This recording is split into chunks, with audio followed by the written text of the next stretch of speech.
A warm welcome to all our viewers. I'm your host Pratiksha Mishra and you're watching another episode of South Asia Focus. Let's begin the show.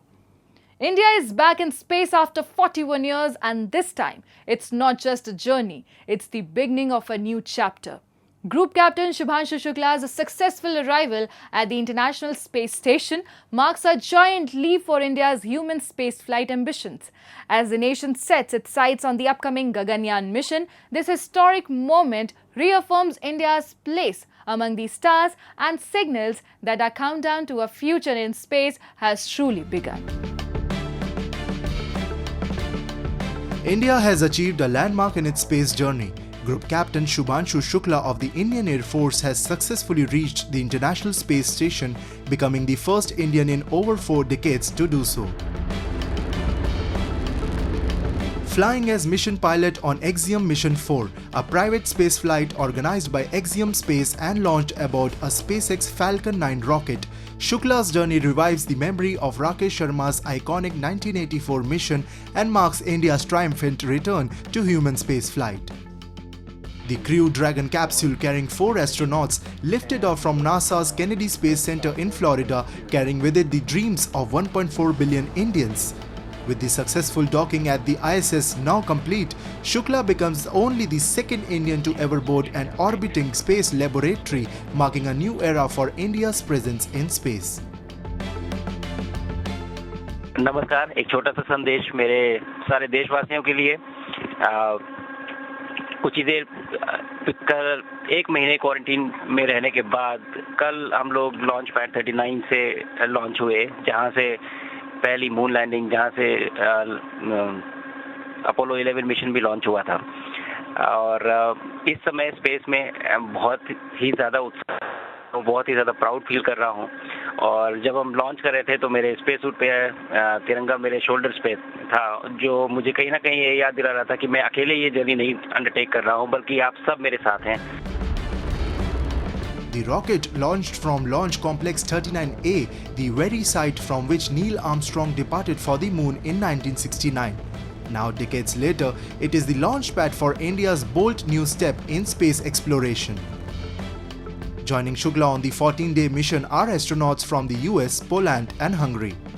Together they will conduct around 60 experiments representing 31 nations, adding a strong scientific component to this historic mission. Back in Lucknow, Shukla's parents watched with pride and emotion as their son's dream took flight and docked successfully in orbit. बहुत खुशी है, बच्चे का जो है mission पूरा हो रहा, हम लोगों को बहुत अच्छा लगता है और दुआएं हैं, ईश्वर से प्रार्थना भी है कि उसका मिशन अच्छी तरह पूरा हो। इसके लिए हम सभी लोग, परिवार के जितने भी सदस्य जितने हैं, सब उसको आशीर्वाद देते हैं। धीरे धीरे ही आंगन में जड़ें निकलती हैं, जड़ों के बाद पत्ते निकलते हैं, शाखाएं फैलती, सब इधर उधर फूलता। उसी तरह से हमारा बच्चा हमारे आंगन में खेला, पढ़ा लिखा, बड़ा हुआ। उसने अपने हिसाब से अपना रास्ता चूज किया कि मुझे किस रास्ते पे जाना, चलना है। Shukla's successful docking with the International Space Station has not only marked a proud moment for India but also laid crucial groundwork for the country's ambitious crewed space program, Gaganyaan. Experts opine his current mission will provide invaluable experience for future Indian astronauts and potentially even India's first indigenous space commander. I would like to mention that for us it's a very important day because very soon we are going to have the Gaganyaan coming up in 2029 or 28 or so. At that time, some say 2027. At that time, he will be the only person who will be experienced, and he will obviously command the Gaganyaan mission. In fact, our whole team from ISRO, including the chairman himself, was there in NASA to guide the entire program, and there is an entire team over there still. So I'm eagerly looking forward to it, and I would like to salute NASA for selecting such a nice astronaut, and I know it's going to be a big success, and he's going to come back after 14 days fully experienced. Now orbiting Earth aboard the ISS, Group Captain Shukla carries with him not just scientific objectives but the aspirations of a new India poised to enter the elite league of human spaceflight nations. His mission is more than a personal milestone, it's a signal that India's countdown to Gaganyaan and to a permanent presence in space has truly begun.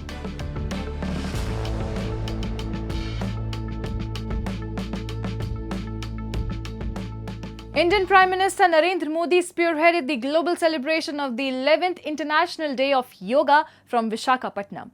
From the coastal waves to the misty hills of Manipur and across the border in Nepal, thousands gathered in unity under the theme Yoga for One Earth, One Health. This year's celebration not only set records but reinforced yoga's growing global resonance for wellness, harmony and inner peace. As the golden dawn broke over the spellbinding coastline of India's Visakhapatnam city and the waves of Bay of Bengal whispered in rhythm, Prime Minister Narendra Modi led the nation and yoga enthusiasts across the world in celebrating the 11th International Day of Yoga. Addressing the world's largest ever yoga gathering, now etched in the Guinness Book of World Records, Prime Minister joined thousands of participants from India and abroad for a historic yoga session by the sea. The theme of this year's International Day of Yoga is Yoga for One Earth, One Health. This theme reflects a deep truth. The health of every entity on earth is interconnected. Yoga awakens us to this interconnectedness. Yoga leads us on a journey towards oneness with the world.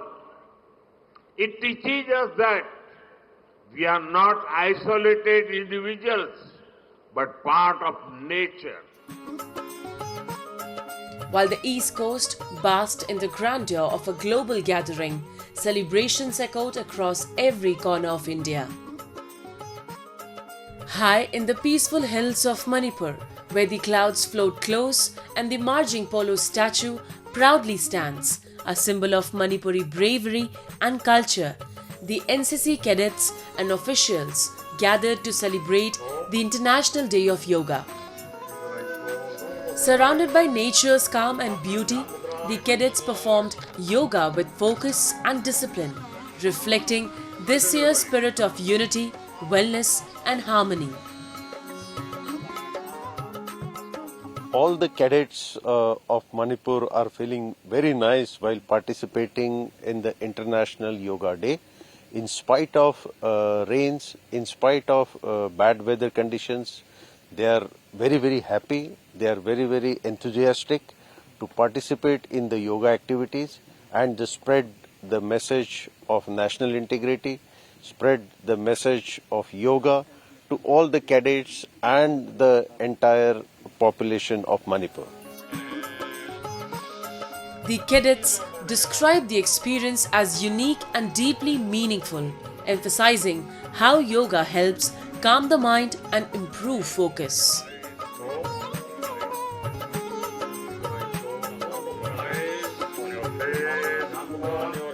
बहुत unique है उसने हमारे health को बहुत अच्छे से बनता है mentally health and physically health रहने का हमारा अच्छा बहुत है। हमें पता है कि योगा करने से हमारे जो बॉडी में फ्लेक्सिबिलिटी बढ़ती है और हमारे बॉडी को सुकून मिलता है योगा करने से, इसीलिए आज मैं योगा पार्टिसिपेट करने आई हूँ। Beyond India's borders, the spirit of yoga flowed into neighboring Nepal. Hundreds of yoga practitioners gathered at Narayan Chor Park in Kathmandu to mark the day. आज 11औं अन्तर्राष्ट्रिय योग दिवस नेपाल सरकारले आज एउटा नारा दिएको छ, एक पृथ्वी एक स्वास्थ्यको लागि योग। योग महत्त्व अब जनजनमा पुगिरहेको छ। मैले बुझे अनुसार योग एउटा यस्तो हो, तनाव शरीरलाई शान्त गर्ने, मस्तिष्कलाई शान्त गर्ने र मनलाई शान्त गर्ने एउटा व्यायाम शुभ बिहानीमा नै गर्ने एउटा योग हो। यसले नै हाम्रो जीवनको सुरुवात बिहानदेखि नै हुनेछ। त्यसैले योग गर्नुपर्छ र योगले नै एउटा समृद्ध समाज बनाउँछ भन्ने हामीलाई विश्वास लागेको छ। International Yoga Day was officially declared by the United Nations General Assembly in 2014, following a proposal by Indian Prime Minister Narendra Modi during the 69th session of the UNGA. The day aims to highlight the physical, mental, and spiritual benefits of practicing yoga. Time now for Asia This Week, the stories from across the continent. The annual Rath Yatra of Lord Jagannath has commenced in full glory in Puri with the grand chariot procession already underway. Lakhs of devotees from across India and abroad have thronged the coastal pilgrim town to witness the sacred journey of Lord Jagannath, Lord Balbhadra and Devi Subhadra to the Gundicha temple. With the pulling of the majestic chariots having begun after the completion of temple rituals, the atmosphere is charged with devotion and celebration.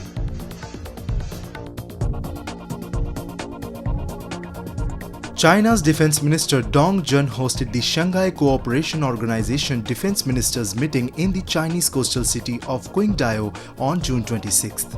The meeting was attended by SCO member countries such as Russia, India and Pakistan.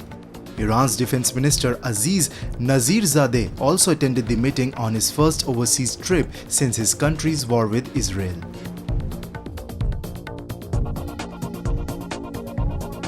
Thailand's government is moving to recriminalize cannabis after taking the substance off the country's narcotics list in 2022, plunging a booming industry estimated to be worth over $1 billion into limbo.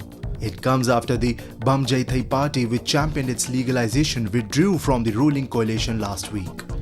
Thailand's health ministry issued an order prohibiting the sale of cannabis for recreational use, making it mandatory for any retail purchase to require a doctor's prescription. The new rules will come into effect once they are published in the Royal Gazette, which could happen within days. The recriminalization push has left some in the cannabis industry stunned.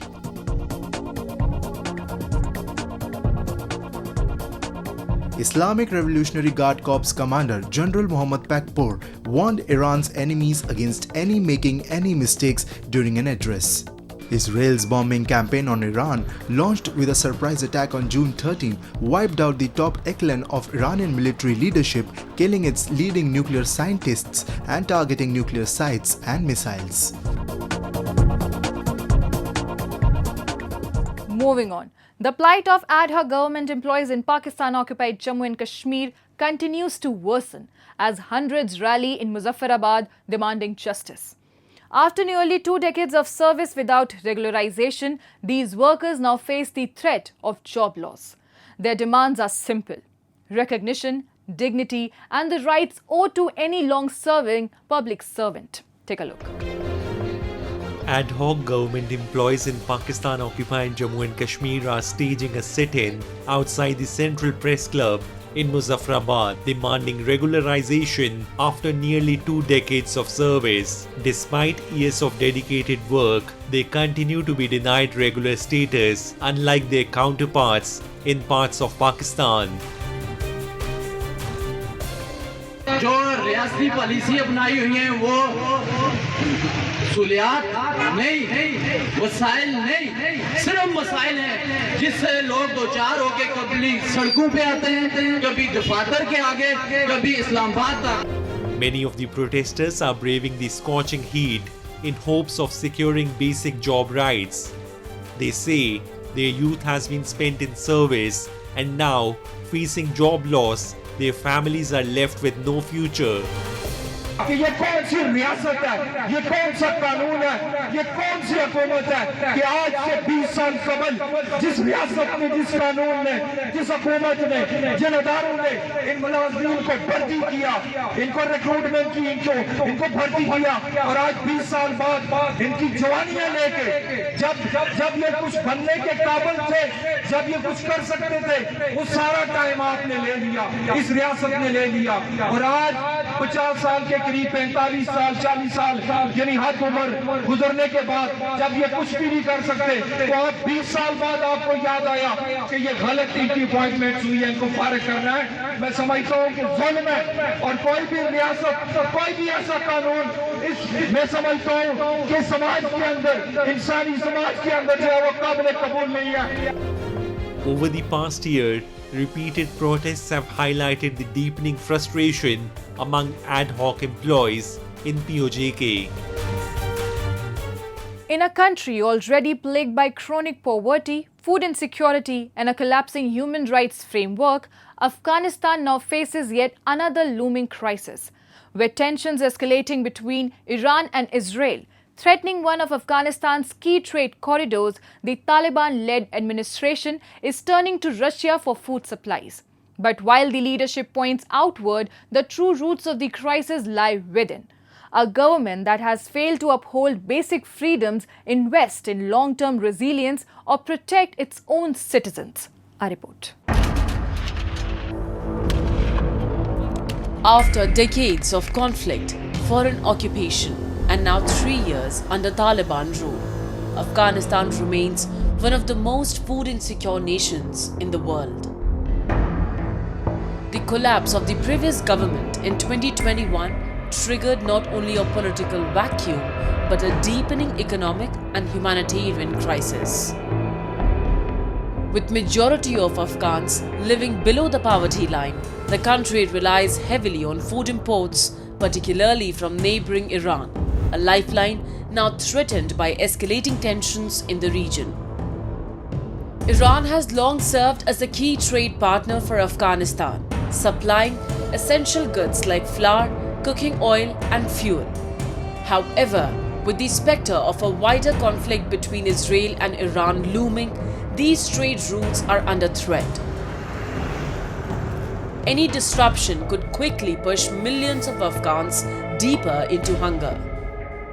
Against this backdrop, the Taliban government has turned to Russia in hopes of securing alternate food supplies, particularly wheat.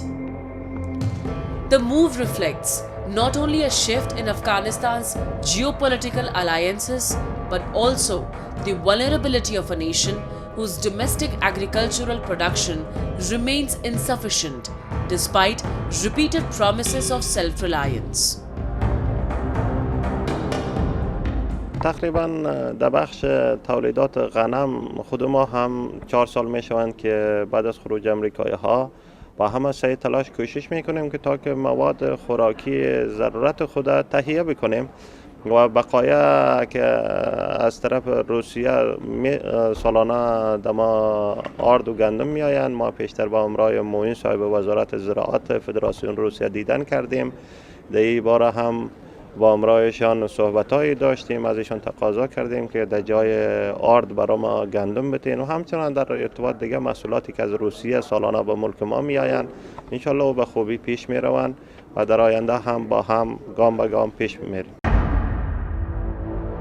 Afghanistan's agricultural sector suffers from outdated infrastructure, drought and underinvestment. Decades of war, combined with the Taliban's current restrictions on civil society, have also discouraged foreign aid and private sector investment that might have bolstered food systems.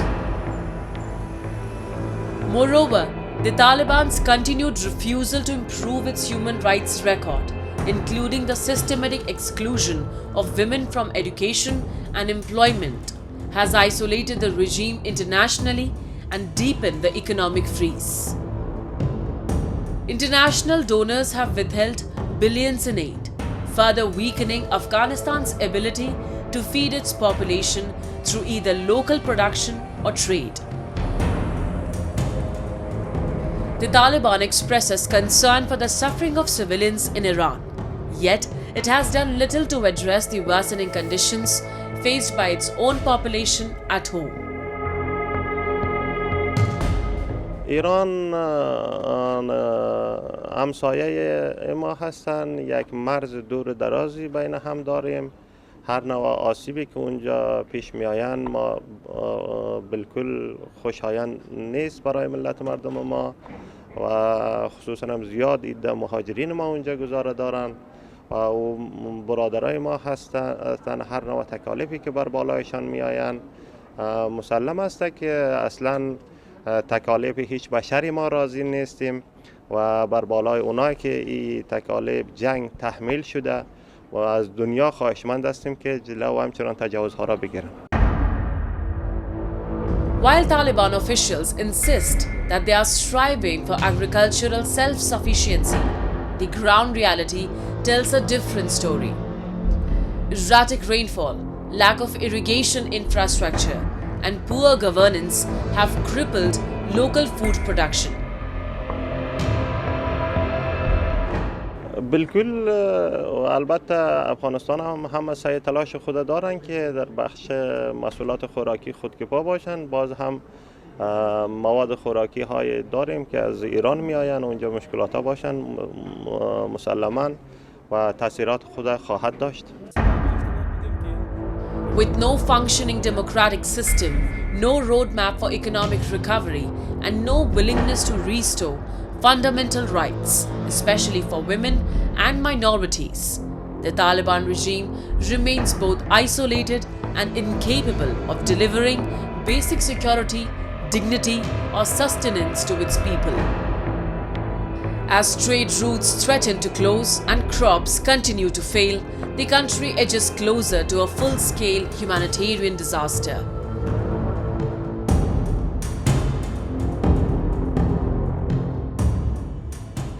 The Taliban looks to Russia for food, while Afghans look to them for accountability. And with that, we come to the end of this week's episode. See you next week. Till then, goodbye and take care.